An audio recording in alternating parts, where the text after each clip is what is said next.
So let's try and understand why this bilateral meeting is taking away all the headlines from SCO. Well, there are many takeaways from this meeting which are important for India and China. Takeaway number one. Well, it's been said by both the countries that the ties are going to be based on mutual respect and trust.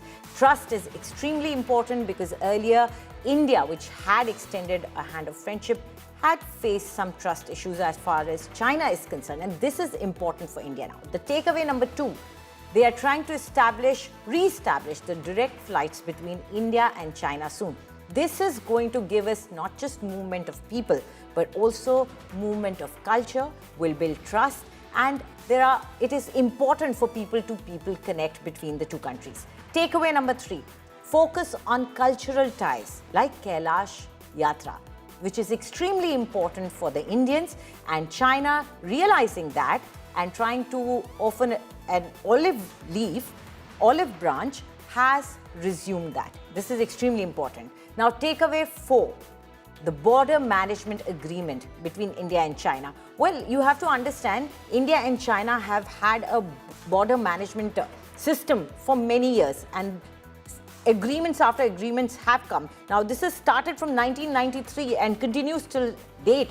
And the latest happened when India and China spoke about the Eastern Ladakh conflict and came to a sort of a common ground where they decided they're going to reduce their troops and talk through special representatives. Now, another key takeaway is that 2.8 billion people-to-people ties are important. What is the population of this world? 8.3 billion. And almost 3 million out of that are in these two countries. Imagine the strength if people-to-people ties can be fostered between these two countries. Takeaway number six, recognition of power of Global South.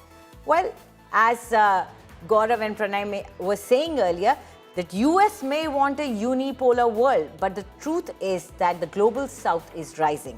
And that power has to be acknowledged by the Western countries, especially America. Takeaway number seven, building on civilizational ties. We all know India and China have centuries of ties. India gave Buddhism to China.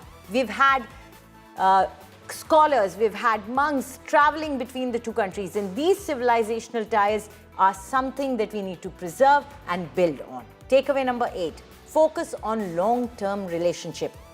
India-China relationship has been tumultuous, least to say, and it has to be fostered, it has to be nurtured so that it lasts in long term.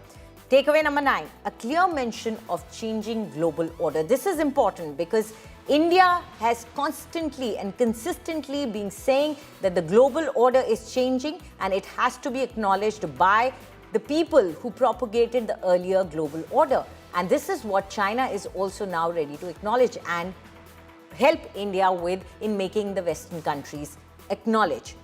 And takeaway number 10, cooperation for peace, prosperity in Asia. Well, if the two big giants of Asia come together and focus on development and peace, then that's what Asia is going to get, because these are the two most important countries. And as we see in SCO, also another big power, Russia is there.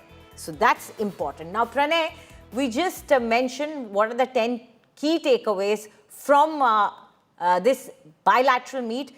Would you like to add more to it?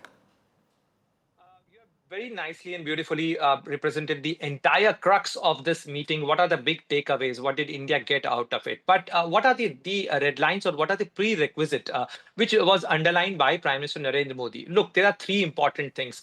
To take forward this relation, India expects three basic things: mutual respect, mutual interest, and the mutual sensitivities. So there has to be there has to be concern, there has to be respect for all these things. There mutual respect should be there. We have seen, it shouldn't be a hegemony. It shouldn't be a China-driven process. We have seen, some of the processes where the China decided, wanted to be on the driving seat and wanted to drive the process. Look, it's like two big economies, two big populous countries are talking to each other. They want to minimize their differences.